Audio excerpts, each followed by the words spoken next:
Hi, ఈ video start చేసే ముందు ఒక చిన్న రిక్వెస్ట్. నీ ఫోన్ సైలెంట్లో ఉందా? లేకపోతే ఇప్పుడే పెట్టు. ఎందుకంటే ఈ వీడియో వింటున్న వాళ్ళందరిలో ఎవరికో ఒకరికి ఒక కాల్ వస్తుంది. అది నీ ఫోన్కే రావచ్చు. రెడీ అయితే స్టోరీ స్టార్ట్ చేద్దాం. హైదరాబాదు నగరంలో ఒక నిశ్శబ్దపు కాలనీ ఉండేది. అక్కడ ఒక పాత అపార్ట్మెంట్ బిల్డింగ్ ఉండేది. ఆ బిల్డింగ్కి ఒక చెడ్డ పేరు ఉంది. ఎందుకంటే అక్కడ నివసించిన వాళ్ళు ఒక్కొక్కరుగా మిస్టీరియస్గా మాయమవుతుంటారు.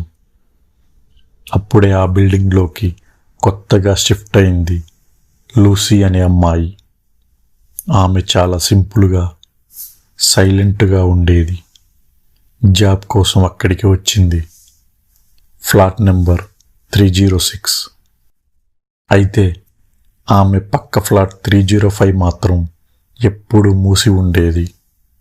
తలుపుపై ఎర్రగా స్క్రాచ్ మార్క్స్. లోపల నుండి ఎప్పుడు ఎవరో తలుపు కొట్టినట్టుగా శబ్దాలు వస్తుండేవి. ఒకరోజు అర్ధరాత్రి లూసీ గాఢ నిద్రలో ఉండగా టక్ టక్ టక్ అని బయట నుంచి ఎవరో తలుపు కొట్టినట్లుగా శబ్దాలు వినిపించాయి. లూసీ మెల్లగా లేచి డోర్ దగ్గరికి నడుచుకుంటూ వెళ్ళింది.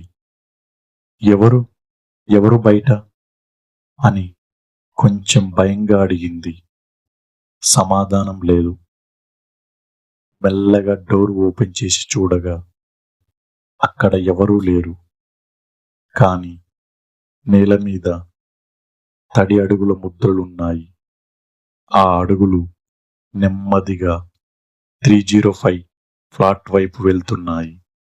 ఇక రెండో రోజు లూసీ తన ఇంట్లో ఉండగా గోడల నుంచి చిన్నగా అరుపులు వినిపించాయి.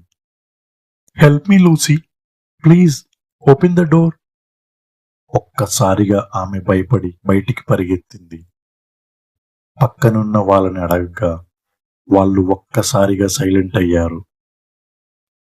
కానీ అక్కడున్న ఒక వృద్ధుడు మాత్రం ఇలా అన్నాడు, అమ్మా, 305 ఫ్లాట్ గురించి మాత్రం ఎవ్వరినీ అడగకు. అలాగే రాత్రి 2 తర్వాత ఆ తలుపు దగ్గరికి మాత్రం దయచేసి వెళ్ళకు. ఇక మూడో రోజు రాత్రి లూసీ ఫోన్ అకస్మాత్తుగా రింగ్ అయింది. స్క్రీన్ మీద ఇన్కమింగ్ కాల్ 911. ఆమె ఒక్కసారిగా షాక్ అయింది. 911 నుంచి కాల్ రావడం ఎలా? అయినా కాల్ లిఫ్ట్ చేసింది. లైన్ అవతల నుండి ఒక అమ్మాయి గొంతు, please Lucy, save me. I'm in 305. She's coming. Please save me. Lucy గుండె బలంగా కొట్టుకుంది. ఎవరు మీరు అని అడిగింది. వెంటనే లైన్లోంచి ఒక పెద్ద కేక. అంతే, కాల్ కట్ అయింది. లూసీ ఒక్కసారిగా భయపడిపోయింది. అయినా కొంచెం ధైర్యం చేసి డోర్ ఓపెన్ చేసి ఆ 305 ఫ్లాట్ దగ్గరికి మెల్లగా నడుచుకుంటూ వెళ్తోంది. తలుపు తడిగా ఉంది. లోపల నుంచి రక్తం మెల్లగా బయటకు కారుతోంది.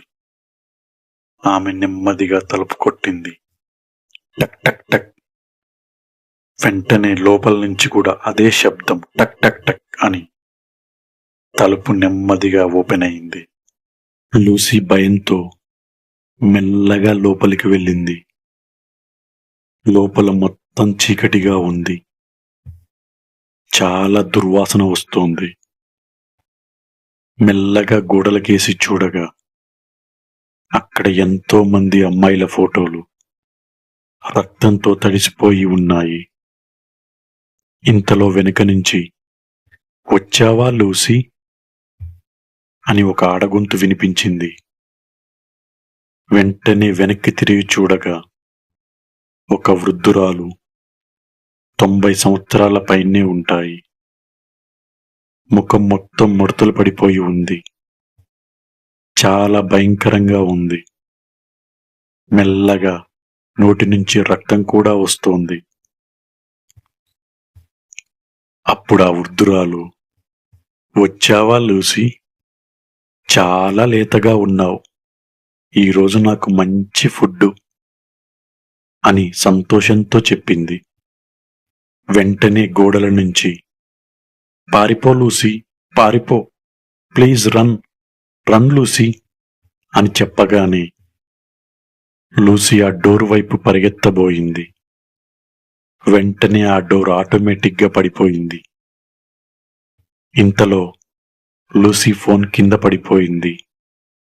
స్క్రీన్ మీద అదే కాల్, కాలింగ్ ఫ్రమ్ 911.